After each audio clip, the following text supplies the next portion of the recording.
Modeling linear growth and decay.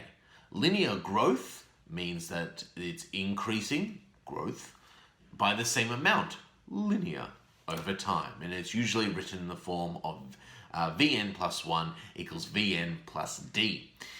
Linear decay, however, means that it is decreasing by the same amount, linear, over time. Vn plus 1 equals Vn take away d, where d is the same amount each time. The value of d can be given, or you may have to calculate it. So in this first example, we need to fill in the rule and sequence columns for each of the first four numbers, identify which one is linear growth and which one is linear decay, and then plot a graph of these points. So this first recurrence relation, we start with a P0 equals 18, and then the recurrence relation is Pn plus 1 equals Pn plus 4. So what does this mean? This means the rule is that I'm adding 4 each time. The one underneath, we're starting at 17, n0 is 17, and nn plus 1 equals nn, take away 6, we're subtracting from each term. So what we need to know is we need to know the actual sequence. So the sequence each time. So the question has asked us to write for the first four numbers. So we can start with 18 and we can start with 17. The first one here is to add 4 each time. So 18 plus 4 gets me 22. So if we're adding, that's clearly going to be growth, linear growth. And if we're taking away, this is linear decay.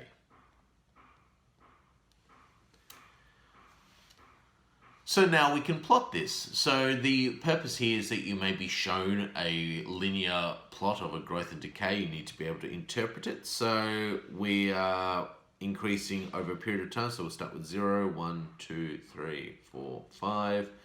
And we have got from 18, 22, 26, and 30. So 5.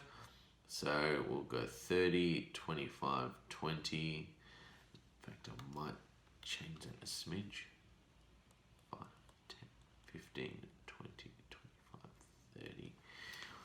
Okay, so the first one is at 18, which is about here. Then 1 is at 22, 2 is at 26, and 3 is at 30.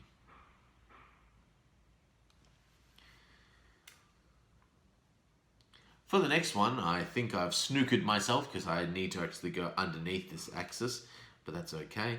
0, 1, 2, 3, 4, 5. So this is going to be, we want to get to 17. So 2, so may as well go 3, 6, 9, 12, 15, 18. So V0 is 17, there. V1 is 11, it's about there. This will be 5, it's about here. And then 3 is -1, which will be about down here. And we can see that it's forming a straight line. Simple interest and calculating the D value. The main application of linear growth and decay is the calculation of simple interest. Interest is a fee or a cost placed on a loan or an investment for using money. Simple interest is a fixed fee charged at regular intervals and does not change. A simple interest loan is when you borrow money from a moneylender and they charge you a set fee on regular intervals until you've paid it off. Simple interest investment is when you receive a set amount of money over regular time periods for keeping your money with an organization, e.g. a bank. So the recurrence model for simple interest looks like this. V0 is also called the principal. And that's either the original money you borrowed or the original money you invested. The D value is simple interest. And that is the fee that's been calculated on here. And that is calculated by a little r over 100 times by the V0. So what does that little r mean? That is the interest rate as a percentage. And the recurrence relation will look like this. Vn plus 1 equals Vn plus D. Example 8c.2. This is a fee disclosure for a small loan with cash converters. And this is for real, I did look this up. Our small personal loans incur a 20% establishment fee and a 4% monthly fee based on the amount borrowed. What would be the total repayment on a $1,000 loan to be paid back in 9 months if I'm paying in monthly installments? So we start by establishing V0 being 1,000. We better get our interest rate or interest payments here. So this is going to be, it's a 4% monthly fee. And we're going to times that by the initial amount. So times it by 1,000. And that's going to be equal to $40. So now it's time to set up the recurrence relation. So Vn plus 1 is equal to Vn plus 40. So now what we can do is use the CAS to go and find out what the 9 months are. So rather than constantly adding 40, we can actually use the CAS. Is we're going to go and put in the recurrence relation An plus 40, starting with 1,000. And we can see here that after 9, so in the initial obviously was 1,000. After 9 months, this is how much that loan has grown. So if I put in V9, which is 1360, what this means in reality is not only do I have to pay back that $1,000 that I initially paid, but I also now have to pay a total of $360 worth of interest. But there's also a 20% establishment fee. So that means that we need to pay an extra fee on top of that to set up this loan. So the establishment fee, in this case, the establishment fee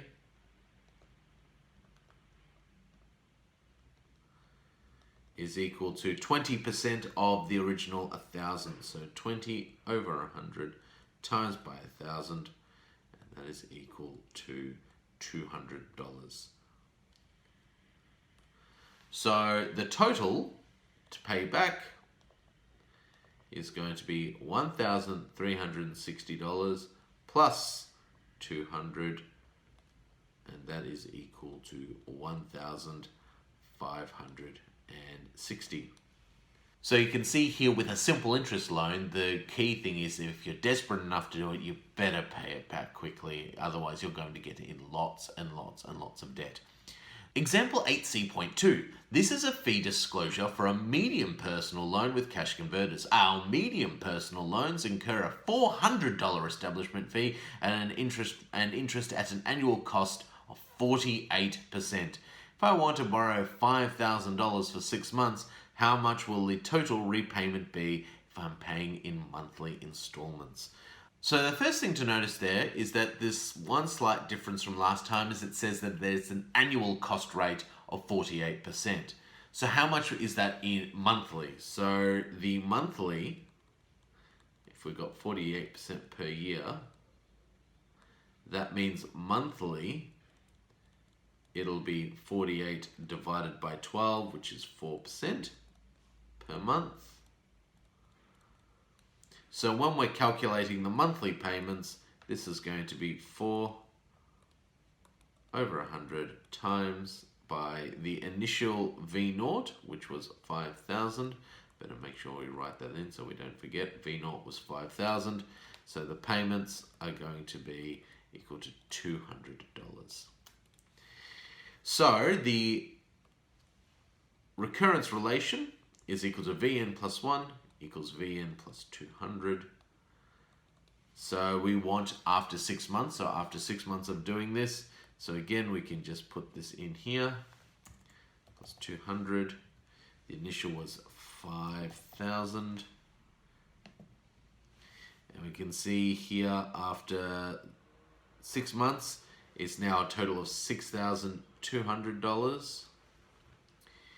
And we also have to have the establishment fee. So the establishment fee is a direct amount, it's $400. So we'll plus the $400 establishment fee. And so the total to pay back. So the total to pay back is the initial $5,000 that I borrowed, plus, in this case, an extra $1,200. That is the interest. Where did I get the 1,200 from? Well, that VM plus 1, that is the initial 5,000 plus the interest that is on top of there. So that's where that 1,200 came from, because 6,200 take away 5,000 is this much, plus that $400 establishment fee, and this will get me a whopping $6,600. If I wanted to borrow $5,000, but I wanted some more time to pay it off, how many extra months will I have before I end up paying $7,000 in total? Okay, so we want to make sure that we're not paying any more than $7,000 in total. So that includes that $400 establishment fee.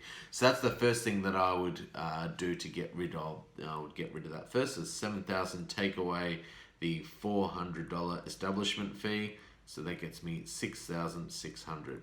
So I want to see how long it will take before it gets to $6,600. So if I look here, there, 8 months. So at 8 months, I'd be paying the initial $5,000 plus an extra $1,600. So after 8 months in total. So the question there says how many extra months. So the extra months, well, the initial months was 6. So this would be 8 take away 6, which is 2 more months.